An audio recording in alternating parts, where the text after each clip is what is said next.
Shalom, everyone. So we are going to try to address today the question, should we sit in the Sukkah for 7 days or for an entire year? So let us revisit the verses in the book of Vayikra, Leviticus, that we have been studying for the past few days on Parashat Emor, chapter 23, verses 42 and 43. And it states the following: Besukot tishvu shivat yamim. In the Sukkahs you will sit 7 days. Kol ezrach beIsrael, all the citizens of Israel, as we explained in our previous video, that was referring as well to the Noahides of the future, which is today, those that are citizens of the holiness of Israel, that have separated themselves from an egoistic attitude towards life and have joined the Jewish people in being concerned by the divine project in fulfilling the commandments and studying the Torah and doing actions of goodness and kindness. Yeshvu besukot, shall sit in a sukkah. Here you notice that it doesn't mention for how long, contrary to the first part of the verse that it mentions for 7 days. And that is for what? Verse 43 reads, L'man yidu dorotechem, in order for your generations to know, ki besukot oshavti et bnei Israel,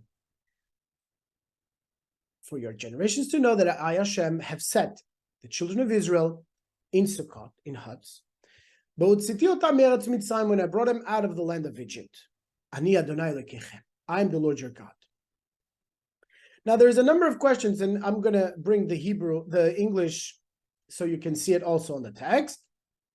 Here we are. For a 7-day period, you shall live in Sukkot. Every resident among the Israelites shall live in Sukkot, in order that your later generations should know that I had the children of Israel live in Sukkot when I took them out of the land of Egypt. I am HaShem your God. So let us divide these two verses in 4 parts. First part, it mentions for a 7-day period, you shall live in Sukkot. Part 1, defining the space and time. HaShem is commanding the Jewish people to sit for 7 days in a sukkah. Second part, every resident among the Israelites shall live in the Sukkot. Second part, here it seems to be repeating the commandment of sitting in a sukkah, and it's not precising for how long.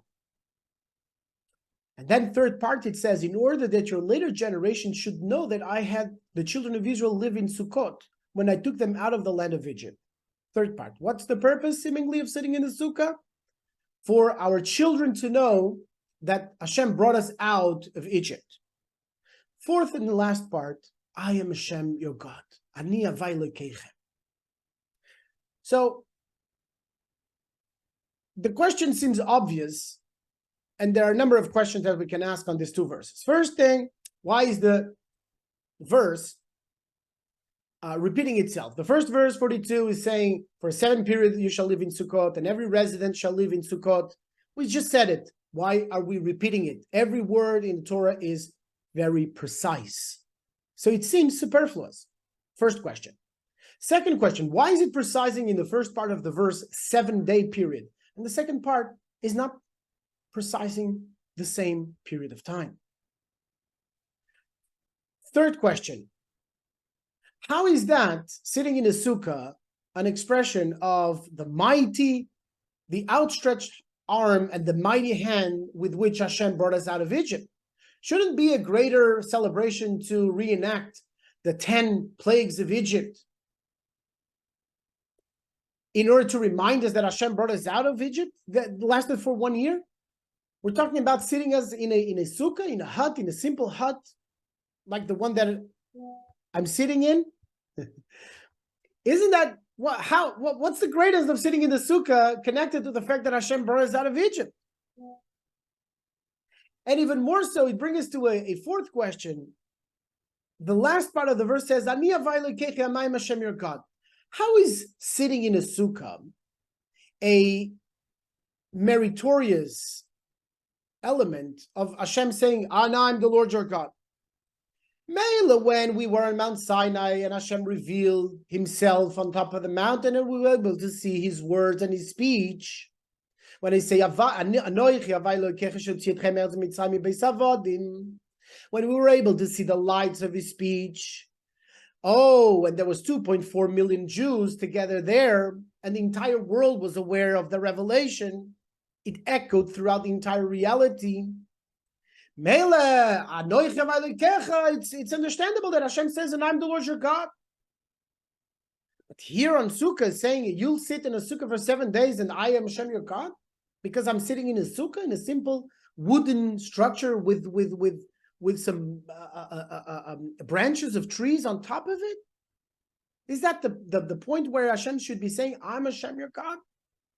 Imagine you taking your wife to dinner. And then after the dinner, you says, and you see, I'm your husband because I took you out. I took you out for dinner. She can say, okay, you took me out for dinner, and yeah, okay, fine. Now, if you buy her a house, it says, and who's your husband? I'm your husband, right? You see, I care about you. I buy you a house. But if you take her to the dinner, or you take her for camping, the tent says, who is your husband? And there's the mosquitoes and the heat and all that.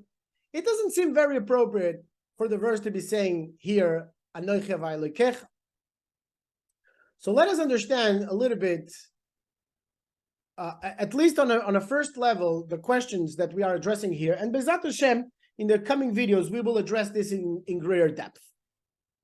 So first point, the verse is mentioning a 7-day period that we shall live in a sukkah.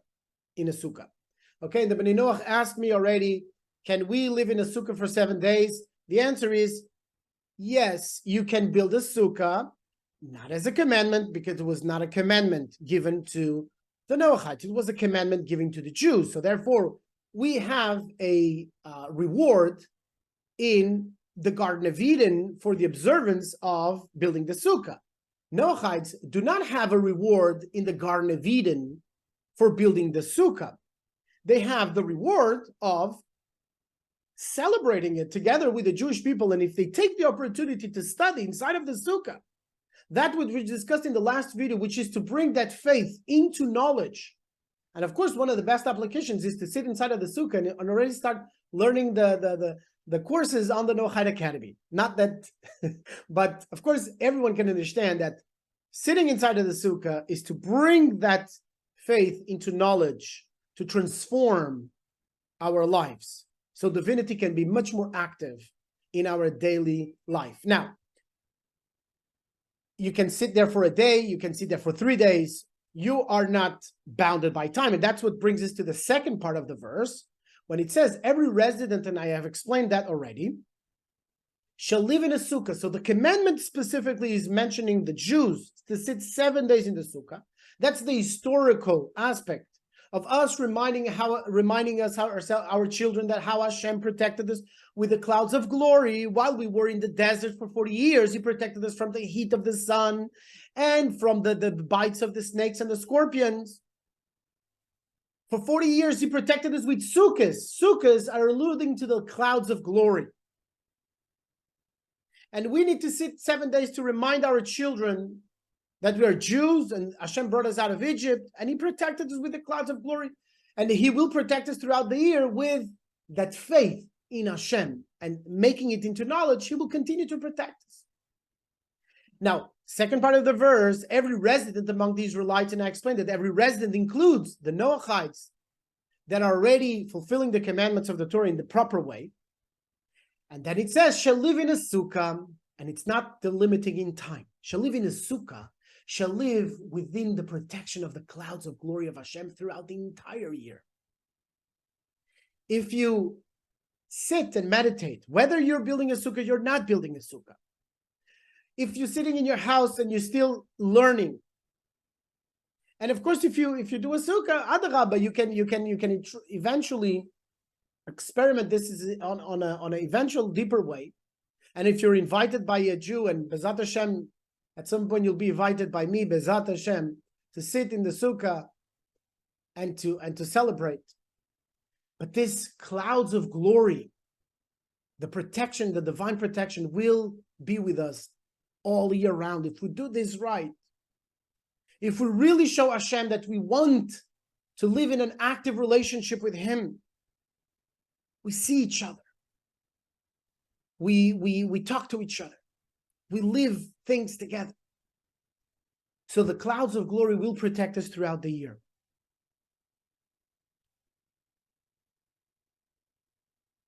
I will address the last question here, and we'll conclude this video for today. And when we'll further opportunities, we'll get further into further dimensions of the study. As I mentioned, I am HaShem your God. Now you understand that question, it's relevant as who is the Lord our God? The name Havaya, the Makif, the Sukkah that surrounds us. Ultimately, He is our God. Ani Havaya Elokeichem. I am the one that protects you, as we mentioned. I am the one who is your life insurance. I am the one, says Hashem. If we connect to His level of being the Havaya, the encompassing light, the level of faith, and we face our days with faith, that everything will be all right as long as we are in a relationship with Hashem. Our health, family, finances, etc., etc.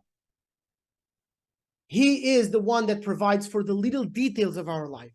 The clouds of glory is the protection not only from the heat, from the bites of the snakes, but also for the little details of our life, like having clean clothes.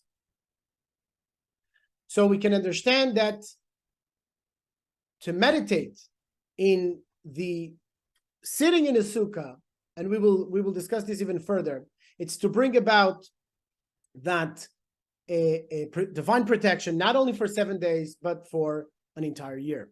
So B'ezrat Hashem, may you all be blessed and have a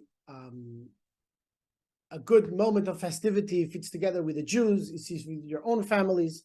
May you B'ezrat Hashem enjoy this precious time in the year, and may the divine protection be with you for an entire year. And B'ezrat Hashem will meet further for deeper studies.